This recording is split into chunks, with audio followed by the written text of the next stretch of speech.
Welcome everybody to podcast 17 of the Black Dog Confessional.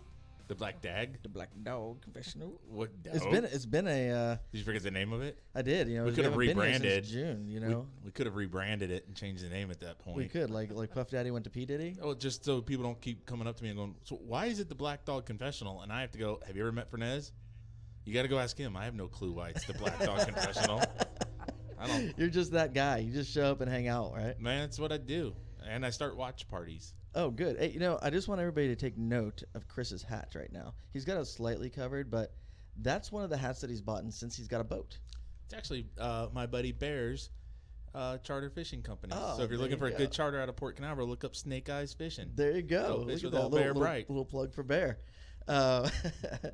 So anyway, we are back. We took a little bit of time off during the summer because we were spending time with the family, going on vacations and stuff. Chris was on his boat, you know, doing those things. Good therapy stuff for our personal lives. But today we have a special guest. We have Miss Cortney Butler. How are you? I'm good. How are you doing? Good. Good. So is this your first time ever doing a podcast? This is, yes. Oh, well, welcome. You're with me and Redbird and Jesse, so you're Yeah. good to go. This is Good our hands. 17th, so we're essentially pros at Yeah, this now. we're OGs at this point, right? Stop again, dude. 40. Stop. I can't. Actually, That 40, what makes you 41. an OG. Yeah, once but you become don't say 40. OG. Ice-T says OG. Ice Cube oh. says OG. Steve Fernez does not say OG. Oh man, what do I say then? Is there something really? Just been around for a long time. We're old guys. Oh, okay. Okay, we're old guys. Yeah, Okay. we can pretty much, well, you, because you're older, can get the old guys rule shirt. There you go. How much difference are we? Well, I'm 38. Oh, okay. Yeah. Yeah, there you go. Yeah. Yeah. You just look older. It's cool. Yeah.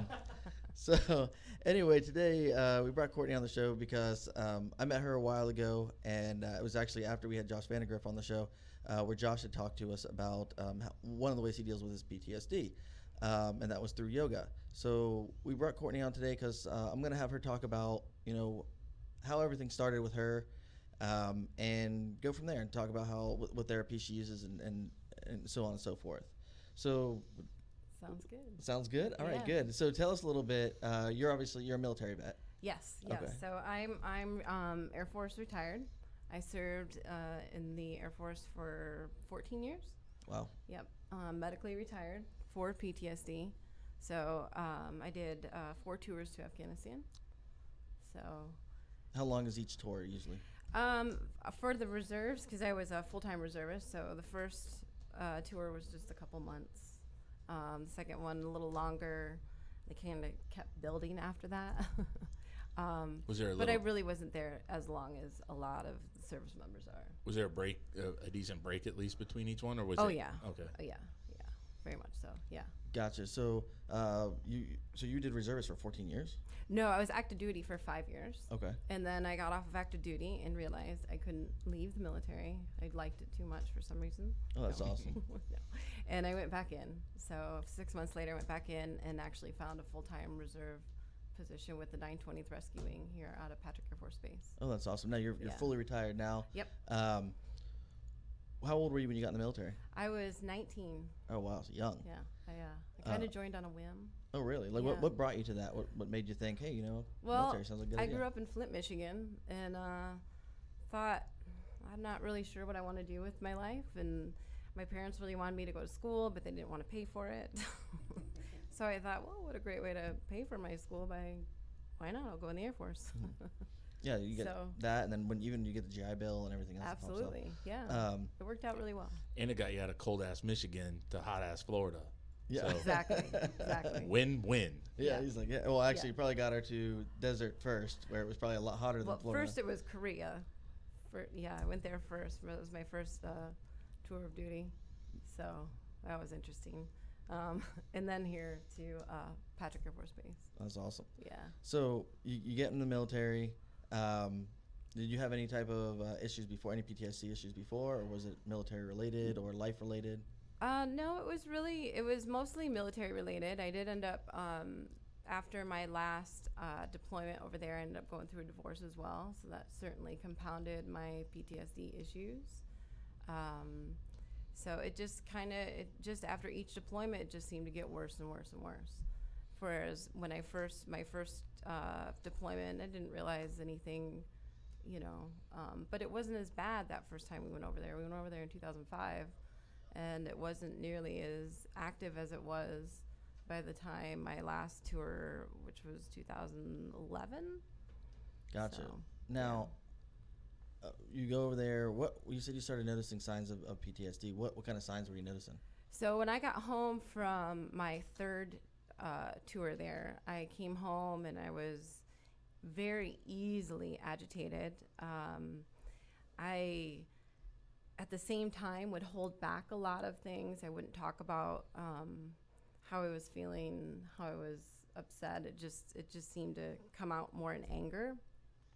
And that's when I realized that I really needed to go and talk to somebody. And luckily, I was already working towards a degree in the mental health field, so I knew people in that field that I could go talk to, and then eventually did go seek, therapy for quite a while. And it was actually through therapy that I found yoga. Gotcha. Yeah. So it was my therapist at the time that introduced me to this program called Yoga Medics. And I actually ended up going through her program. It was like an 8-week program. And I went through it like a few times because I really just liked it that much. So, but that was your first time ever doing yoga. It wasn't like something you had in your past. This Right. was it. Right. Yeah. Gotcha. Yeah. So, I want to get back to some of the symptoms that you saw. Obviously, you said you had anger stuff. Was there anything else? Like we've talked to people that have talked about, lack of sleep. Maybe being emotional in situations where maybe it wasn't the right place to be emotional. Like things were affecting them differently than. Absolutely, yeah, definitely. What sleep was not happening.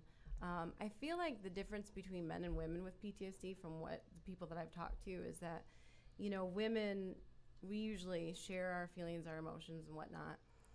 Men, for the most part, seem to kind of hold back on that. And it seems like when we experience PTSD, women seem to then shut down, whereas men are more kind of breaking open in a sense. Gotcha. It was really interesting. So, and of course I was going, and I deployed with my husband at the time too.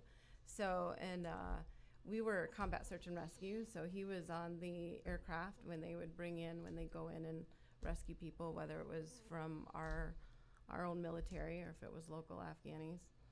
And it created that tension between us for sure. But yeah, lack of sleep, easily agitated.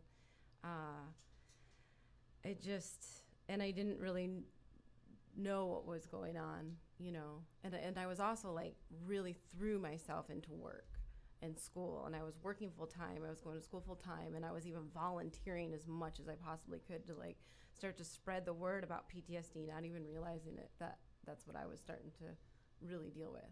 Gotcha. So Yeah. it was almost like that was one of the ways that you were trying to deal with it. Yeah. Without realizing you were dealing it that way. You were kind Absolutely. of, reaching out without knowing you were reaching out in that kind of way. Right. What actually brought you to the point? You said at one point you just realized I need help. Like what was there like an epiphany moment? Was there like one time where you're just like, okay, maybe I'm crossing the line, or maybe there's something going on in my head that I'm thinking about? There was a couple things. The first time after our third deployment, my husband and I got in a fight, and I ended up throwing like the remote control across the room. And I didn't, I wasn't one to like throw things or break things or anything like that when we fought. And I thought, oh, this is not good. I think I need to talk to somebody about this.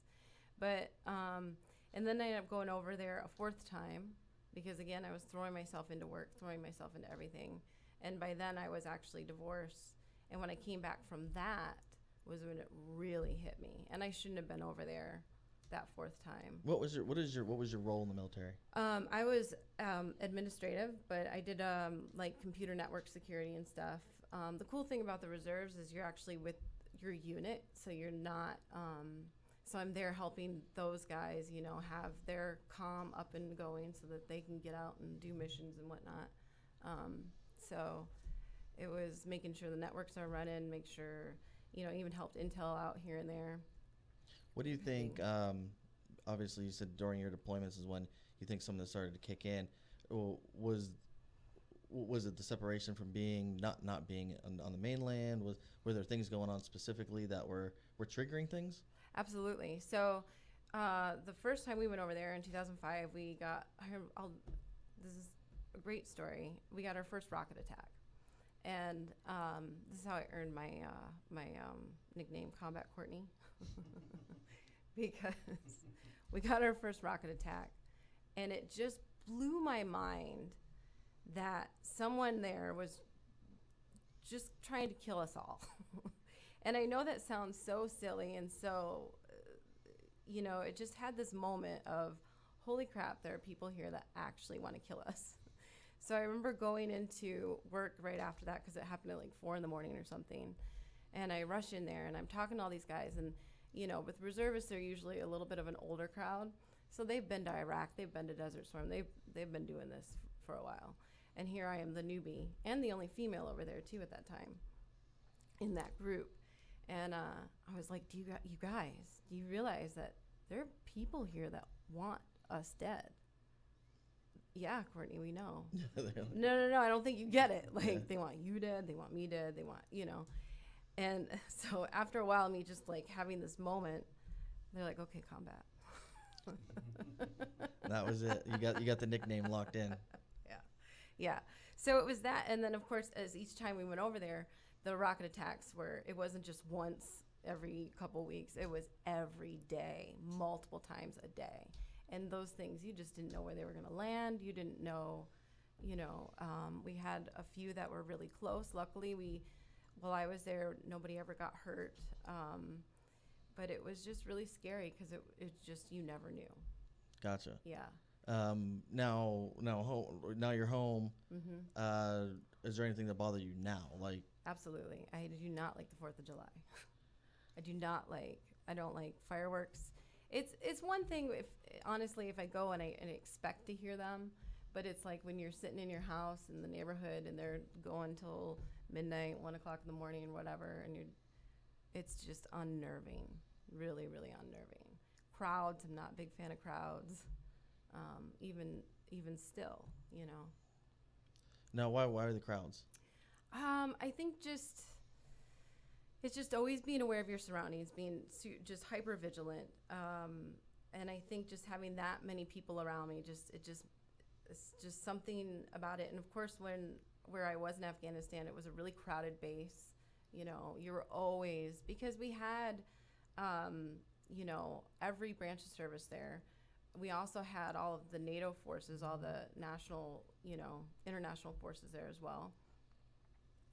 You didn't know, as a female too, over there, you had to be vigilant to, if there were males, trying to harm other females, or that kind of thing was something too that we had to worry about. So Gotcha. you just always, check So in. totality of things kind of started to put you into this mode of PTSD. Absolutely. So now you come back, you're back in the States, you go back to trying to resume what would, you don't want to say a normal life, because a normal life for you is dealing with PTSD. Absolutely. But you try to go back to what it was before you left, but that's not the same. Right. So you come back, you started to see anger issues or whatever was going on with you there. Do you think all this totality of stuff led to the divorce, and or was that just something that was boiling anyway? Absolutely.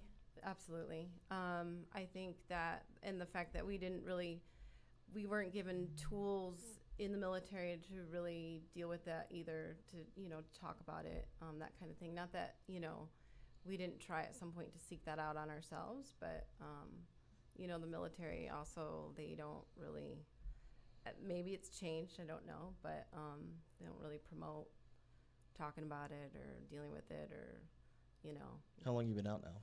Oh, gosh, I've been out for 2019, so I officially retired in 2014, but I was kind of in that little place where they, you're no longer participating, so that's been probably since 2012, yeah. Gotcha. Yeah, just kind of waiting on paperwork and stuff like that. Gotcha. Yeah. So you come back, you stayed here in Florida after Yep. you got out of Patrick Air Force Base? I sure did, yep. What kept you here? Flint, Michigan was too cold, and The water there, no. Yeah.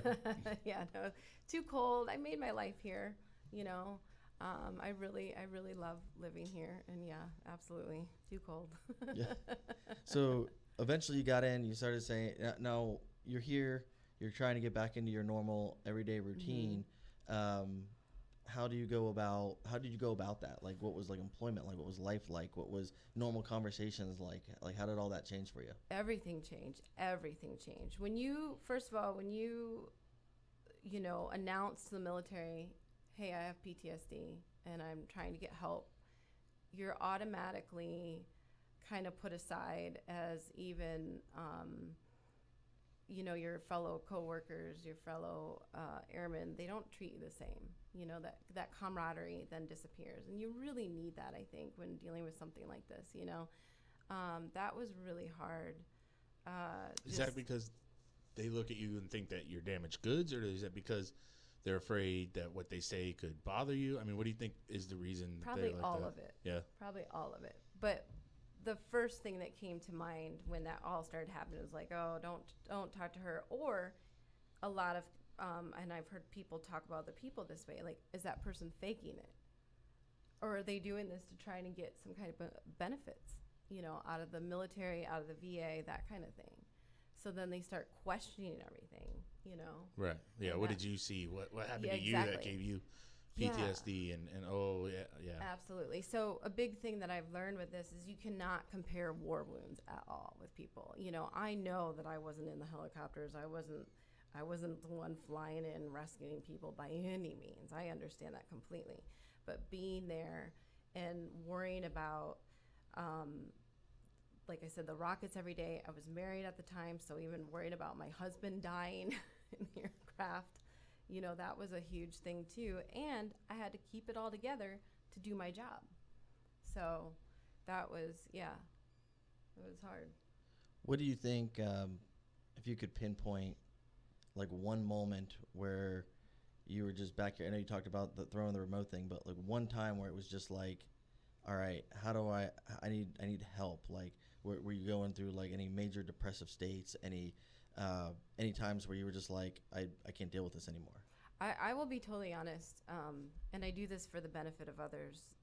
I do like to share my story about this. Is there was a point after my last time of being over there in Afghanistan, I came back. I didn't have a job. I didn't even have a place to live, because when I deployed this time as a single person, gave everything to my spouse, said I'll just figure it out when I get back. I came back, and I was ready to end my life. I was ready to just call it quits, because now I'm divorced. I had no job. I was just kind of couch surfing with friends, to where I actually called my ex-husband at that time, and we, you know, he helped get me some care that evening, because it was that bad. Gotcha. It was that bad. I mean, that's the totality of circumstances too. Yeah. I mean, it wasn't just one thing at that point. There's, Yeah, exactly. you know, and it's you come back now. You're here. You're out of the military. You're divorced. You don't have a place. You're trying to find your worth in the world, Right. or what you're, who you are. Your identity. You gave your identity up. Yep. You know, and what everybody knew you as is now done. Yes. You know, so how do you rebuild that? Yeah, you know? that was a long, slow, difficult road, but it was yoga that brought me back to life, so to speak. That's interesting. Yeah. When you were working through all your stuff, I mean, obviously you got introduced into this 8-week program with yoga. Well, so Go ahead. how does it start? So you get your help that night, but then do you go to the military and say, hey, look, I'm having some issues, and they set you up with a counselor or a psychiatrist, or did you have to go find one on your own and say, hey, this is what I'm dealing with, can you help me? I had to go find it on my own. Okay. Yeah. Unfortunately, and again, I don't know if things have changed, but the military sure did not make it easy. Even the VA, and I say that back then when I first started to go through stuff, when I went to the VA to start to file my claim for PTSD, I had a female social worker tell me that I should just go home, take a nice hot bath, light some candles, and give myself a hug. and that I would be okay. It might make you feel better right there. I tell Chris to That's do that actually- at least once a week. I was gonna you say, know? that's what Steve's gonna do when he leaves here. Problem solved. I know. I'm You like, know? he calls me on the way home. He'll be like, I just got out of school. I got a headache. And I'm like, just go home. Take a nice warm bath, light some candles, maybe throw one of those bath balls in there, and you'll be okay. It's a bath bomb. Bath bomb. Oh, that's what it's Bath on. He knows. See, I look. like the lavender. It calms you. So, anyway, so do you have to bring your own diagnosis from your own private shrink or psychiatrist to the VA and say, hey, look, That's how this I is did what? it. Okay. Yeah, that's how I did it. It doesn't necessarily have to be that way, but that's how I did it. And did they just accept that, or did they say, okay, well, that's cool that you have this one, but you know what, we're going to make you go talk to our own? Pretty much, yeah. Right. Yeah. Now, what do they do? So now you're part of the VA. Yep. This is prior to your medical retirement, or Yeah. So right before I was medically retired, like that's the Air Force announced to me, hey, we're putting you in for medical board, meaning you're getting medically retired. And they make that decision. Yep. Right. Okay. Yep. I honestly would have stayed if they wouldn't have kicked me out. I would have stayed. But they were like, nope, you're done. And and then that's when I started going to the VA. I had a couple really good friends that kind of knew the VA system, and that's where it's helpful for veterans to get together and network so that they learn, how this system works. So that's how that all eventually got started. Gotcha. Interesting. So now you're tied into the VA system. Mm-hmm. They medically retire you at at whatever level they decide they're going to retire you at it. Yep. So they retired me. So the Air Force started. So when they do a medical retirement, they usually do a temporary retirement first. So they first temporarily retired me at 70%. And then I had. That sounds almost like a suspension with pay. Yeah. Yeah. Like, yeah, but we're you're not gonna- getting paid. Although I really? should have been paid. Oh, really? Yeah, that's a whole nother. Okay, so it's a suspension without pay. Yeah. I should have been paid. But so then I had to go back in 6 months and meet with the psychologist there on base and give them an update. Well, at that point, I had just started teacher training. So when I went back 6 months later, I had found yoga. I was doing a little bit better. But I was still dealing with a lot of the symptoms, a lot of depression still trying to find my identity after losing all this, being in the military, right? And so then they retired me at 50%. Gotcha. Yeah, that didn't make me too happy. I But said you're doing a little better now. So instead of that 75, yeah, we'll give you yeah, 50. exactly. So Yeah. I'm like, but if you take away my money, it might not do so well. Yeah. Right. You're like, if I'm broke, I'm probably going to go back to being Yeah, pretty depressed. exactly. Like, So I wasn't too happy about that, but and then the VA so I have two different ratings. So I have the rating with the Air Force 50%, and then I have my 70% with the VA. gotcha. Yeah. Oh, so that's good. Yeah, so they can't change theirs. I can always go back and fight for more. Mm. A lot of people have told me I should. I do not want to fight that battle right now. It's Yeah. exhausting. Yeah, that probably is just as damaging as anything else. It really is. If you don't get PTSD from that, Yeah. like no kidding, that's a headache. Gotcha. I can't even imagine. We understand bureaucracy. We see how Yeah. long it takes things to get done a lot of times. I couldn't imagine, being a number Yeah. in a pile of stack of papers and just somebody going, all right, Courtney, you're number 73, come on in here. Right. There's let's see. 73 out of 5 million, or Yeah. Exactly. It's like that's- 50,602. It's like the scene in Beetlejuice where they're sitting there at the end. And he's Yeah. like, oh God, See, again, showing your age, and that's why you can't use the terms OG and quote we on dat grind, because you just made a Beetlejuice reference. So, but see, I try to keep you on your toes to try and keep you up with the street lingo, but you apparently How are you up with the street lingo? I'm on the street still. You sit in an office all day. That you're only on the streets because it's not hockey season. Oh, you shut your face. I think Jesse's been throwing up the 1 minute for like the have last you? 5 I just minutes. thought he was going, good point. Good Oh. point. That's what I thought that was. Oh, excellent point. We'll talk on that some more. All right, what we'll do is we're going to take a short break, and then we'll be right back. We're going to talk more with Courtney on this.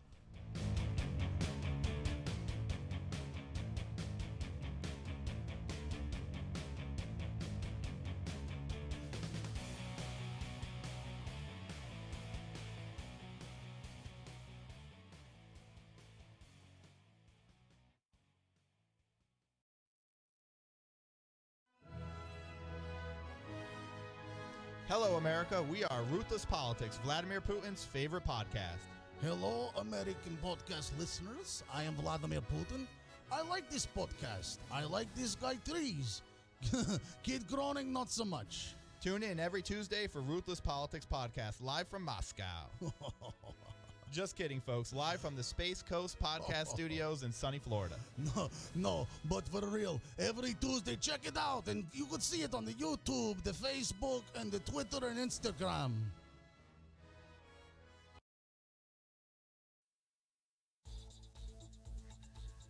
Are you new to a leadership position? Are you finding it hard to deal with certain personalities in the workplace? Maybe you're trying to reshape your organizational culture to increase your retention, your readiness, as well as your performance of your individuals on your team. Hi, I'm Stephon Williams with Highbull Leadership and Development Training. I welcome you to contact me to kind of explore some things that we can do to help you with your people needs. We're in the business of human capital performance on the professional side as well as the personal side. If you're looking for a motivational speaker to open up your convention, contact StephonWilliams.com. If you're looking for someone that's going to help you redefine your own personal leadership style, contact StephonWilliams.com.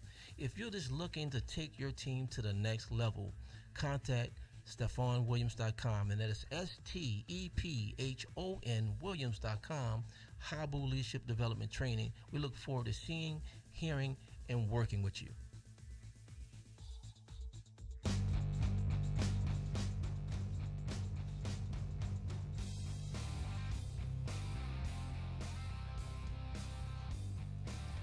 All right, we are back from break. We are currently sitting with Cortney Butler. We've been talking about PTSD and her time dealing with that and how she got to where she is at now. So we're talking about you're dealing with the VA, you got your disability or your medical retirement aspects, and now you're technically part of the vet system. So do you continually have to go have meetings there? I do see a couple doctors there still. And I'm very lucky to have one of the psychiatrists that I see. He's also a yoga teacher. Oh. So I'm very, very lucky and very grateful for him because we don't deal with things through meds. Gotcha. We talk a lot about living your yoga and breathing and what that can do for me versus like, hey, let's just prescribe you a bunch of different medications. Yeah, and turn you into a zombie. Exactly, because I was that for a while. Yeah, that's not a life to live either, No. I had never even thought about the yoga aspect for dealing with PTSD until Josh Vandergriff came on the show. And when Josh did the podcast with us, after we were done, he said, man, I totally forgot to mention that I do yoga. That's like something that has really helped me. Yeah. So then I came over to the yoga garden and I met with you and Loren and we sat down. It was cool. It was good to hear that there was an alternative form of dealing with PTSD rather than continuously over-medicating people. Right. Because that usually is the cure-all. They throw medicine at something and then, if that medicine doesn't work, we'll take you off that one. You can try this one. Exactly. Until you're looking at a zombie. Did you actually do yoga? Or did you just go sit down on a yoga mat? No, I sat down on a yoga mat. Did you need help getting back up? Questionable. Did you sit crisscross applesauce? Because that's a yoga pose. That is. I did. When I was a kid, we called it Indian style, but apparently you're not allowed to do that anymore. So it's crisscross applesauce. Crisscross applesauce. Okay. All I know is every time when my daughter was little, we'd go to the school and we'd go sit down to crisscross applesauce, and I'd be like, okay, whatever.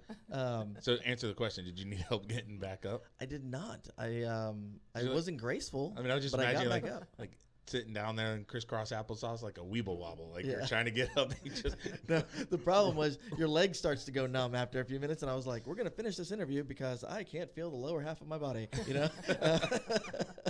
But getting back into the yoga aspect, Josh talked about it, and he said, man, he was Josh's story is, I mean, it's real. It's a heartbreaker. I mean, here he runs up on it. He's a firefighter who runs up on his brother who had just gotten hit by a car and is now deceased. Yeah. I mean, this is a guy. Knowing Josh as long as I had, I mean, I've known him since he was a kid. I mean, when his mom got cancer and his dad wasn't around, Josh raised those kids. Yeah. He had his brother Micah, and then there was Nate, who was the youngest. And I mean, at that point, I mean, Josh's mom was in treatment. There was so much going on those were like his kids, Yeah. you know, and then to see his brother like that, I mean, that'd be like watching your child die in front of you, you Yeah. know, and, you know, from that, he just was never able to go back to work. He tried, but there was no care for that type of stuff. You know, there was no Right. discussion on that. It was very limited. You Right, know, and the thing we talked about with him was the same thing you kind of said, the military, and we've talked about in law enforcement, is that everybody's an alpha personality, or for the most part, and so you don't even want to say that you have that or Right. possibly bothering you because you don't know what your peers are like you said, when you spoke up that you were having issues, then people started to shun you or not be around you and give you the support that you probably should have gotten to help you through that. yeah. And that Or was you part of get that Josh's, fear of, well, maybe I'm not gonna have a job anymore if they know about this, Absolutely. or maybe I may not get that next job because, you know, now people are gonna be talking about me. Maybe I won't be that guy that gets picked because they'll be like, oh, maybe he's got a weak mind, or, you know, maybe he's too sensitive, you know, Absolutely. and it's a stigma that goes along with it. That's totally wrong. You know, anybody who would have looked at Josh's history would have been like, man, this is a dude who stepped up every single time in his life, even when he was 17 years old and he had to take care of all of his younger siblings who were very young at the time. He stepped up and took that role and did all of this all these years, and then this was just it, you know. And I mean, I couldn't imagine running up and seeing, I mean, the kid that you raised on the ground twisted up, you know. So now so when we're talking to him, he said, you know, you need to talk to somebody that does yoga, you know. And I was like, really? And he's like, yeah, that's one of the ways I deal with it. It calms me down. It changes my breathing. It changes my thought pattern. Puts me in a better place. But it was something that he needed. Yeah. You know. And then so when I came over and talked with you all, it was cool because I reached out to Shauna. Shauna had said, no, you got to meet Cortney. Yeah. Cortney is exactly who you need to talk to. And so, you know, everything works in circles. Yeah. Everything happens for a reason, It you know. definitely does. Like Chris is looking at me. Yes, Chris, you're here for a reason too, to entertain me, Right. and make me feel young about myself. Thank you very much. Again, I'm younger than you. But once again, I look younger. That's because you're short. Yes. So They keep you around to make me look tall. yeah, Yoga will keep you young. yeah. You know, yoga. I'll tell you what. It's funny. I've known Shauna a long time, and you know, she'll post up these pictures now of her in different positions, and I'm like, oh, what the heck? You know, like, how do you get to that point? Like, every time that I think I'm like, well, maybe I'm getting too old to go out there and be flexible, then I'm like, I see people, you know, within my age range that I'm like, Yeah. oh, well, they can still, you know, stretch like that. That's pretty interesting. Okay. My back hurts. I picked my daughter up the other day, and I was like, oh, my God. You know, and I was just bending down, you know. That was my concern with Chris when he got a boat, because I didn't think he was in the right condition for a boat anymore. But, Right. you know. Got a little weight around the belly, but still really strong. But, you know, getting back onto the yoga aspect, at what point did you say, this is my key? This is the key for me. So, like a lot of things in my life, it kind of ended up like another whim, like joining the military. But still, I mean, the yoga, I saw it in my therapy as I've been really, really lucky to have therapists or doctors that have a yoga background. And it just fascinated me. And it wasn't so that I could do handstands and stand on my head and one toe and all that stuff that you see. It was, everyone just looked very peaceful, you know, and of course that was something I was seeking. So it was, you know, I sought it out in therapy, and then I was, you know, I was waiting on my official retirement paperwork from the military. And then a friend of mine had told me that there was a studio that had just opened, and they were, we should go check it out. That was over by my house. And so I did, and I got online, and I also saw that they were doing teacher training. And I thought, I just finally got my VA back pay. This could be something that I could put a little bit of money towards. And so, and did Rest that. is history. Yeah. So when you first started doing it, was there like an aha moment, like almost instantly when you did it? You're like, oh, wait, I'm at peace? Or was it the first time you're like, okay, well, I'll go back and do that again? I mean, I kind of enjoyed that. And then eventually you connected the dots that it was calming you, or?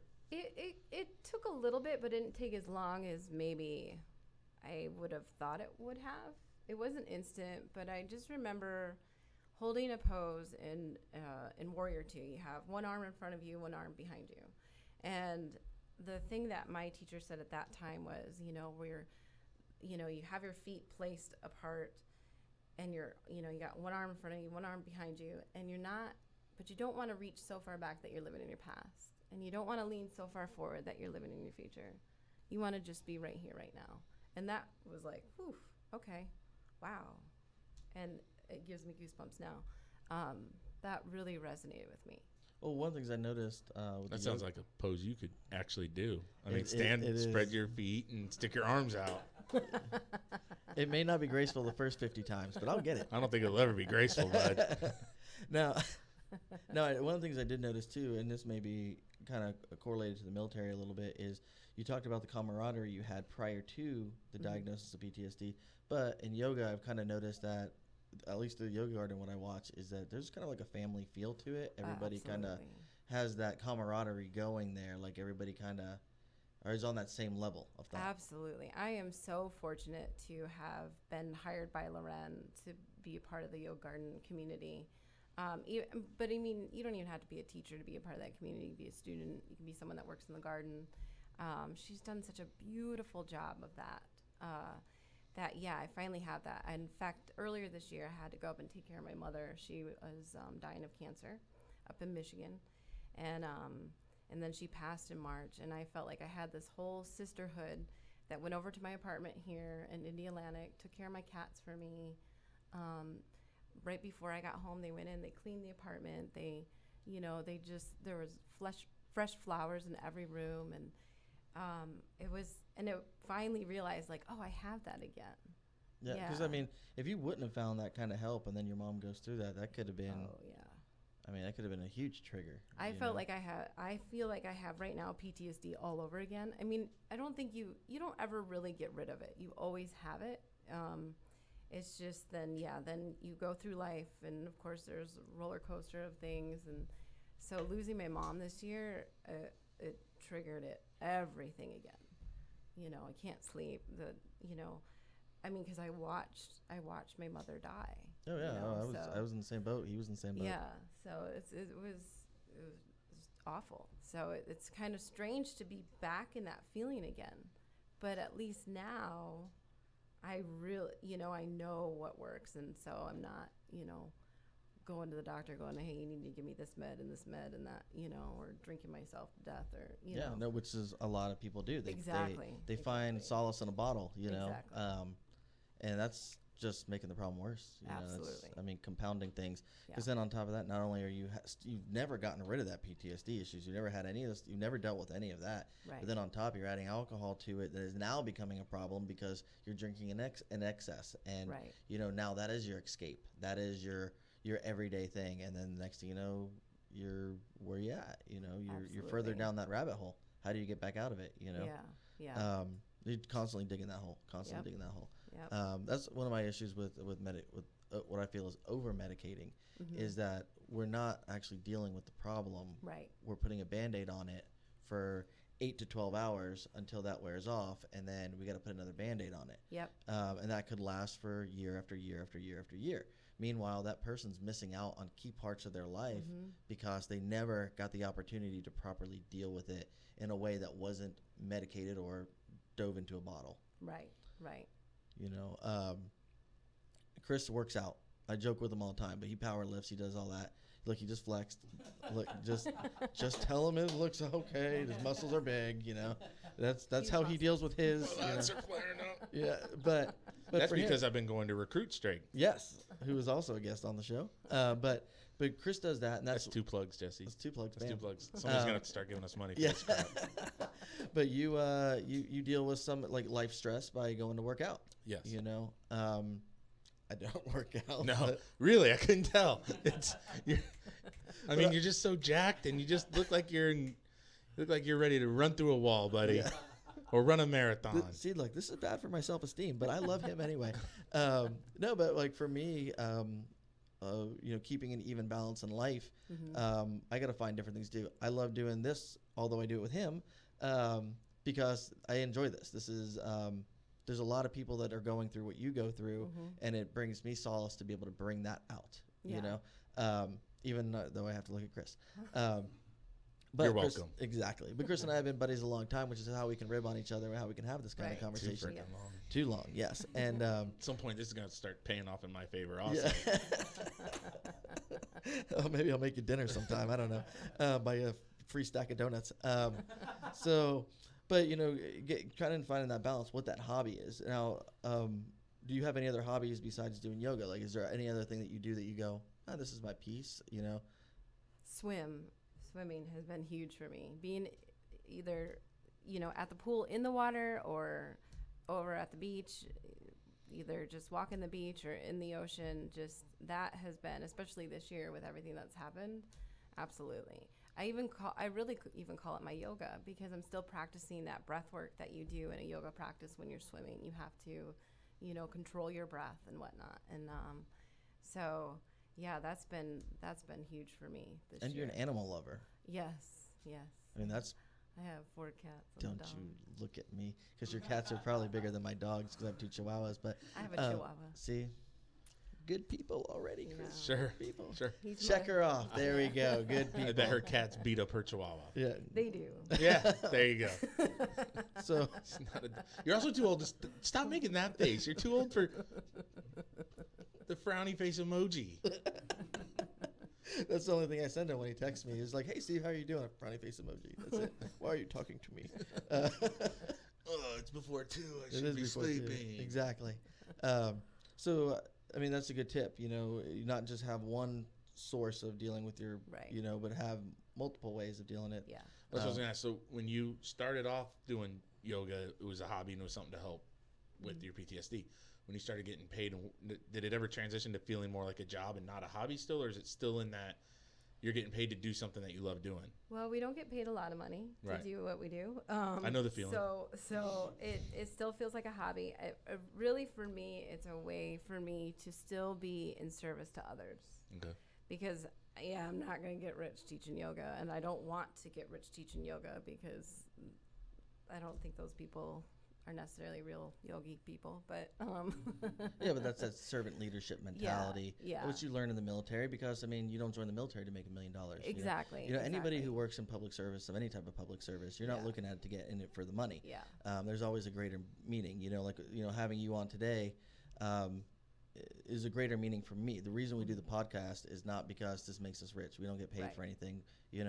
We do it because your story is valuable to the world. Right. And there's a lot of people dealing with PTSD that are constantly trying to figure out that way to heal, and they don't know how to. Mm-hmm. So maybe it is through yoga, maybe it is through swimming, maybe it's through knitting, or maybe it's through that service animal. Mm-hmm. I'm a big animal person. Like I would probably like animals more than I like people half the time. Yeah. But there's a lot that goes into the service animals and what they can do. Yep.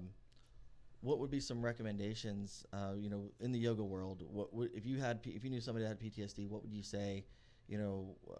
Come join us. Come try it. I know you guys do yoga, the yoga nights that are free, that are just like donation nights. Right. But that's a way to kind of introduce people to it. Absolutely, yeah. So we have like a yoga for good class that we do once a week, but and a lot of people are intimidated by yoga.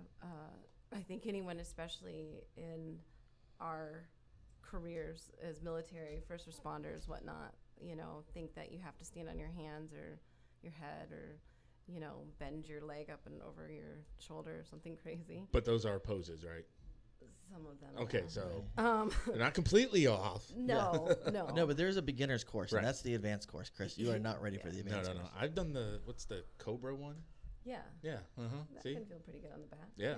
I saw Willard Stretches real Freeman well. chase a guy one night, and he wound up doing the scorpion, which Yeah, but when you accidentally get into it, I don't think you get the it same. doesn't count. That doesn't No. count. Oh, Oh. not really. Didn't get the same meaning at all. So when you meet people, obviously you probably talk to other vets that are going through the same thing. Say you just run into somebody at a coffee shop or have a conversation. Do you invite them? Like, how does it work? Absolutely. I'm always telling them, especially even the people I still keep in contact with from the base, and I'm always like, there's a yoga pose for that, but, and it's really, it's not necessarily about the physical practice. It's about the breath work that you're taught in a class, how to breathe properly, how to breathe from the diaphragm. That's going to calm your nervous system. There's the meditation aspect of yoga sometimes. I end every class of mine that I teach with a guided body relaxation meditation. So, because my goal is when I teach, I just want people to walk out there feeling a little less stressed, more relaxed. I'm not giving them a workout. And to some, it may feel like a workout, but that's not my style of teaching. My style is more, to hold space for people. And I think that's really important. No, one of the things I notice is the yoga garden will post up like different styles. Mm-hmm. Like, was it the vinyasa? Right, yep. And like what do the different ones mean? Like, Okay, so like if you're a beginner and Yeah. you don't want to wind up in the advanced class that day, but you want to go try it out, I want to go to something, Yeah. and you read that, what does it mean? It's probably called beginner's yoga, right? there is beginner's yoga, yes. And we do offer that there, Not just. which That's 3 times today, Chris. You've been right. 3 times. Those are horrible questions, Steven. If I want to start off, what yoga class should I take? Yoga for beginners, dumbass. What else do you think it's going to be? I'm talking about like the different names. Like, see, I follow the yoga garden on Instagram. You may not. I do. And they pop up with different stuff. And I go, I don't know if I should try that one. Like, that's a big word and it sounds foreign. So I don't probably think stay away from the vinyasas or yasa if it's in there. That's a flowing practice. You're moving with the breath. But there's gentle, there's restorative. Restorative is really, really relaxing, where you're just on all these props, like what we call our bolsters, which are like big pillows. We have blankets, we have blocks. He just got excited. I'm getting in. He just got And then excited. it's just very Sounds like a nap soothing, time. very calming, very good for PTSD. I started with restorative yoga when I first got into my practice, and then and then we have different such as yin, which is holding stretches that are a little bit more intense, from anywhere to 2 to 5 minutes. Is that where they reposition the body into different things and you kind of sit there for a while? A little bit, yeah. You're just you're not doing anything. You're not standing and holding anything for that long. You're either seated or lying down. But So that is can it be the really same good. poses, just held longer, or are they more advanced poses also Nope, that are? they're the same. And there's some very, very simple ones.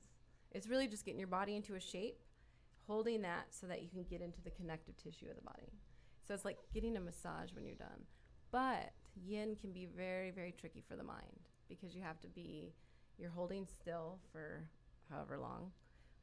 That's the a problem, teacher's not Steven. really talking, Yeah, I have it's ADHD. just a very, very just quiet energy that when I have new students that come to yin and they're all twitchy and, they can't, their mind's racing. Hey, Yeah. Yeah, no. See, Yeah. like, if Yeah. I did that, I'd have to be blindfolded, because anybody doing something, I'd be like, "What are they doing? What are they doing? Yeah. Squirrel. What's that shiny thing? What's going on over there? Exactly. Oh, like I'd legit need to be blindfolded for that. Yeah.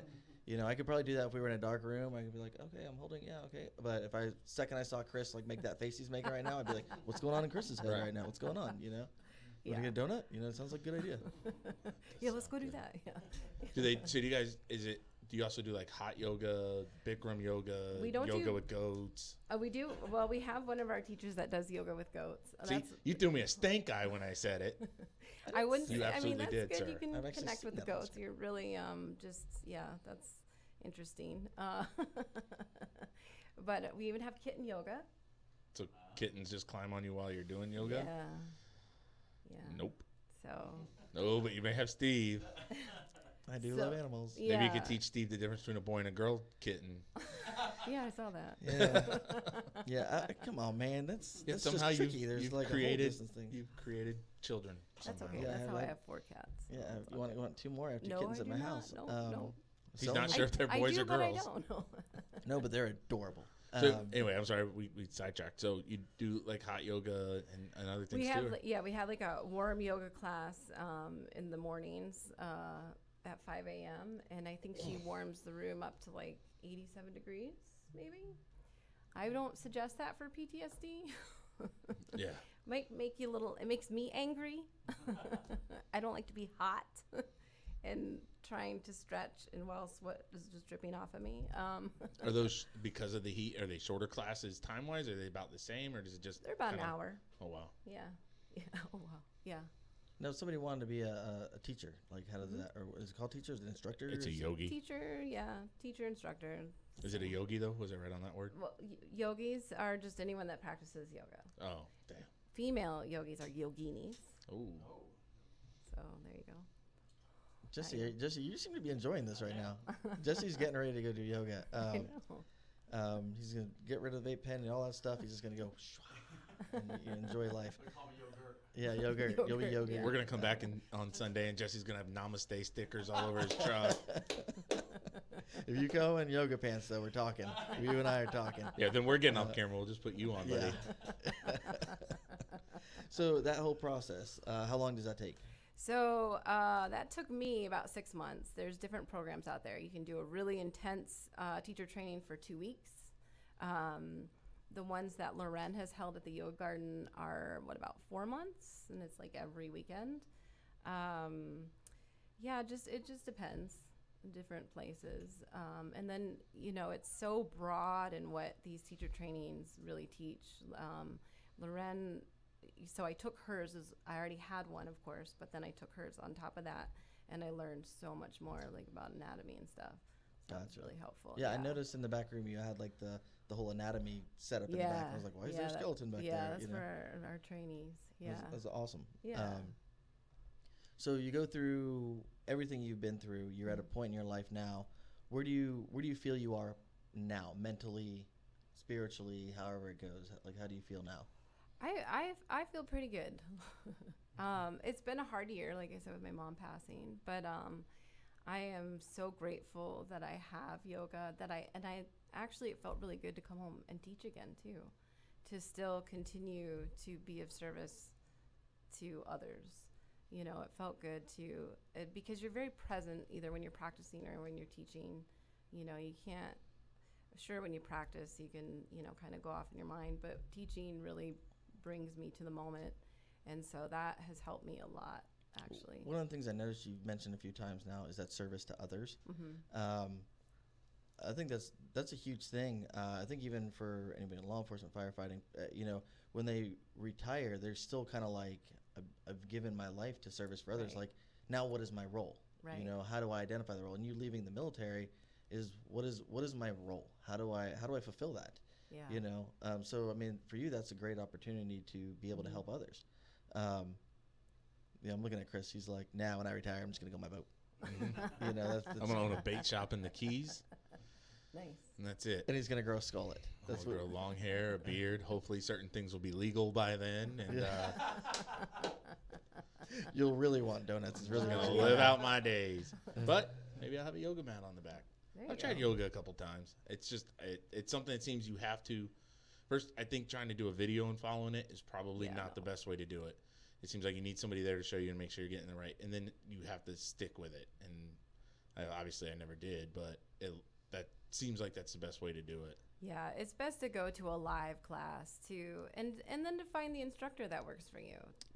Now I'm gonna ask this, and I know Chris is gonna start talking trash as soon as I do. Uh-oh. So I'm just gonna preface it with that. Paddleboard yoga. Yeah. Just say it, Chris. First off, you can't paddleboard. You can't stand up paddleboard. So how are you gonna start doing yoga on a paddleboard? Okay, you've had your time. He texted me one day. He goes, "Hey, are there alligators in Turkey Creek?" And I went, "Yeah." He goes, "Won't be paddleboarding back there." And I said, "Just don't fall off." He goes, "Yeah, no, I fall off all the time." Yeah. So, but the goal would be to, like I see y'all do the paddleboarding yoga, and they happen to be in Turkey Creek.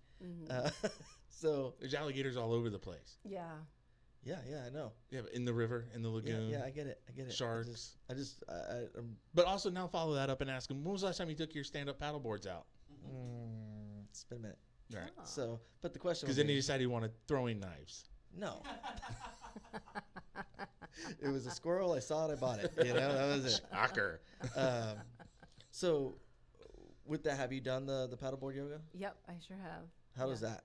That was tricky. I'm not a paddle boarder, so I fell off, and I didn't really care to do any really tricky postures on the board. Sometimes I think, you can practice yoga anywhere. You can do it on a paddleboard. You can practice with goats, kittens, but some of that too maybe isn't quite yoga. Is it like more gimmicky than yoga? Yeah. So the only reason I asked was because Because you're going to try? I really want to try. You don't understand, I'm one of those people that I'm like, oh, yoga's difficult, paddleboard is difficult. Let's put them together. I can't do either one, so let's just... I'm not an expert in either category. I wouldn't even say you're good at either one. Have you done any yoga ever? Like on purpose? Yeah. Because I've wound up in some positions that I don't think Okay, nobody wants to know. No. I mean, I can do this right now. Does this count? So, no, I haven't. Right. And you haven't paddleboarded in a year. But I still been surfing. So, I mean, it's kind of the same. No. I'm standing on a board. No. So, Chris can't swim. Chris can absolutely swim. Chris cannot swim. He's too heavy. He sinks. No, I'm very buoyant, actually. Jerk. So, you get into that's funny you brought up the whole gimmicky aspect of things. I do notice that like some of the people that are actual like yogis that are really involved in it, there's certain little things that they're kind of like, it seems to be gimmicky. Like they don't really take part in that. Yeah, for sure. I think for like myself, it's about like living my yoga. So of course there's, again, the physical postures, there's, but there's also kind of like this yogi ethical code, so to speak. And it's really just, treat everybody nice. Treat yourself well. You should follow that, Steve. Do. Well, you've been nothing but mean to me today. So.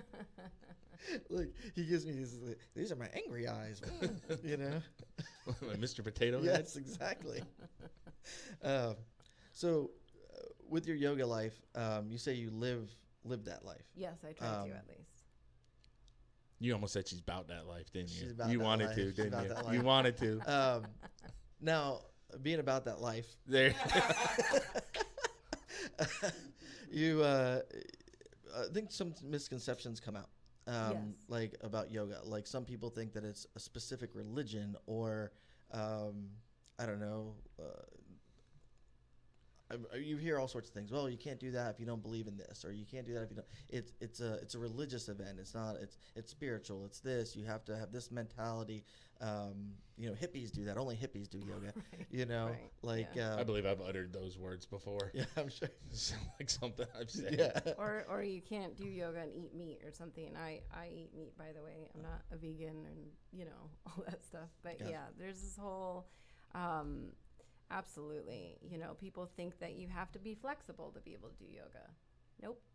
So there is no specific religion. There's no religion. It's just it's a lifestyle. philosophy. It can be a lifestyle, whether it's you show up to class, you practice for that hour, 75 minutes. It can be a lifestyle to where you try to practice that, it's really about being aware and mindful all the time and kind of having that focus of the mind. And then, of course, uniting that with the body once you do come into that physical practice. Gotcha. We get questions. I get questions every once in a while from people, or they don't want to say namaste at the end of their class because they're afraid that it somehow goes against their religious belief. And I don't even know where that comes from. Like, I know what it means, but like, What does it mean? Hold on. What does it mean? I thought that was like the like go in peace type of thing. Basically, it's basically saying the light in me acknowledges and honors the light that is also in you. See, look. That's not go in peace, dude. And then you bowed like you were doing karate. I did to you. Because you do that at That's what the you end of gotta class. I've seen her. She goes. So, but here's the question: like, what is that actually? What is the background on that word? Is it from something like that people would think that? Well, it's Sanskrit. That's as far as I know. That makes it OG. Yeah, very much so. Yes. Yeah. I'm like, fair. It's a greeting. It's a greeting, in that even Indian culture, whether it's kind of like aloha, hello and goodbye kind of thing. Cool. So, I like it. Yeah. I'm not going to use it because I feel like that would be impostoring, posing if I started going up to people going, namaste. No, every time I call you now, I want you to end every phone conversation with that. I'm just going to end the phone conversation with hanging up on you. This is what he usually does. Like, he'll be like, hey, Steve, what do you think? I'm like, what? What? You dropped off? No, I hung up I on don't you. know, went through a tunnel. Yeah, I went through a tunnel in Florida. All those mountains he drives through in Florida. Right. If you could give somebody advice that's going through it right now, if somebody's tuned in watching or, dealing with something, what advice would you give somebody? I would advise them to really seek out connection. And going through PTSD,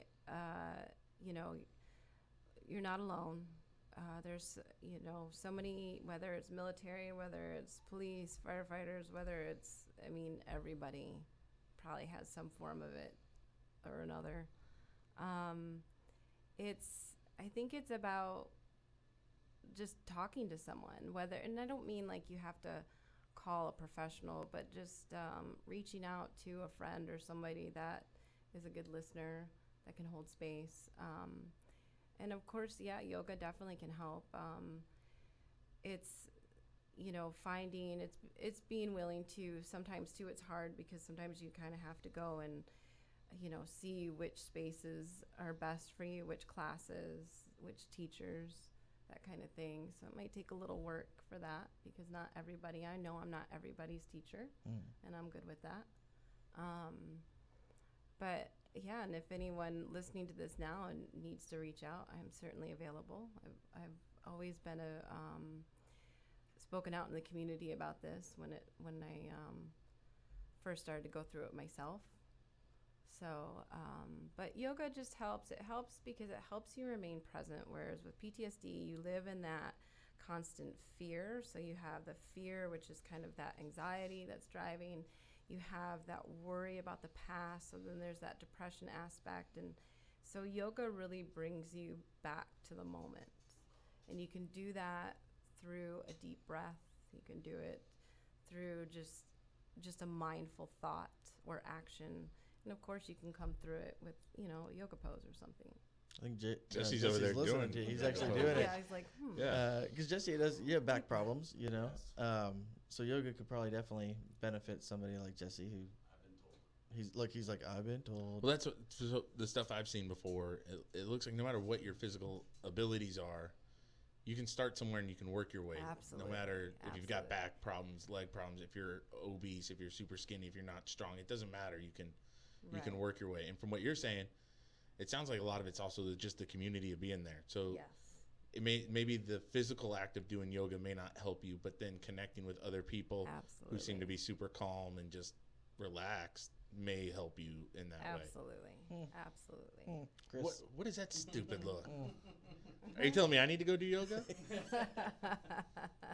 You hang out with Schwartz too much at work. That's a problem. You sit around. He's like, "Hey, come on, Chris. What are we going to talk about today? Let's go to lunch." And you're like, "Okay, that sounds like a good idea." Yeah. Yeah. All right, so we are going to be back. Well, hold on. We did like zero real plugging of where the yoga garden is, how to get a hold of the yoga garden, any of that stuff. You said it like twice. Go ahead. All right. What the hell was that? That was it. I was going in reverse for a second. There you go. By making a circle? That was the reverse circle. There's not a reverse circle. Back in time. Because a reverse circle just puts you back in the same spot. How does time work, Chris? How does time work? If we take the clock and go like this, does it go in reverse? No, because time is not real. Time is what you feel. what you Stop. feel. Anyway, so yes, plug away the yoga garden, please. So the yoga garden is located at 1482 Pineapple Ave here in Melbourne. We are opening up our new location at 5271 US 1. It's at Adventure HQ, big rock climbing gym, gorgeous space. We're opening September 6th. So we're going to have a full schedule of classes at the Pineapple Ave location and a full schedule at the US 1 location as well. That's awesome. Yeah. And then, of course, our website is yogagardenfl.com. And can find all of our schedules there, the teachers' biographies, kind of figure out. The good thing about this studio that I really believe in is the way that we teach, that we offer classes for people that have maybe injuries or physical ailments or anything of those kinds, to where we, the way that Loren structured her teacher training to really work with that community, which is excellent. That's awesome. Yeah. So could they come in and just talk to somebody and say, hey, look, these are what I'm looking for, and you guys can suggest If you this want may be the good class, or like 15 minutes before a class or right after a class ends, because there's not somebody there all the time, but usually that's a good time. I'm always there after my classes. You can look it up on the website, and I'm always up for talking to people about it because this is all that I do, and I do believe in it. And they have a cool little garden in the back. Yeah, it's really beautiful. Yeah, so Yep. community style. I like it. Yeah. Did you plan anything? No, but I sit in there all the time. All the time? I do. When was the last time you sat in there? Actually, pretty recently, because it's over there by the O'Galley Art District. So I walk the murals, and I'll go sit in there in the back because Nice. the back's open. Yep. So you can just walk in and chill. Look at you. I like that, huh? Yeah, we're getting the Oscar music, so. Yeah, that's Jesse's playing us off the stage. Right. Anyway, we're going to be back on Sunday with Leonard Jones. He's going to come in and talk with us. He does his own little video podcast thing, and he wanted to come meet up. So I said, come on down. And we'll be here 4 o'clock on Sunday. Look at Chris. Chris better be here on Sunday. We'll see. Courtney, thank you for coming out and Yes, thank talking you so about much. It everything was and awesome. opening up Thank about you so everything. much. It's I very really cool. appreciate it. Thank you. Jesse, thank you once again. And we'll see y'all later. You look dumb.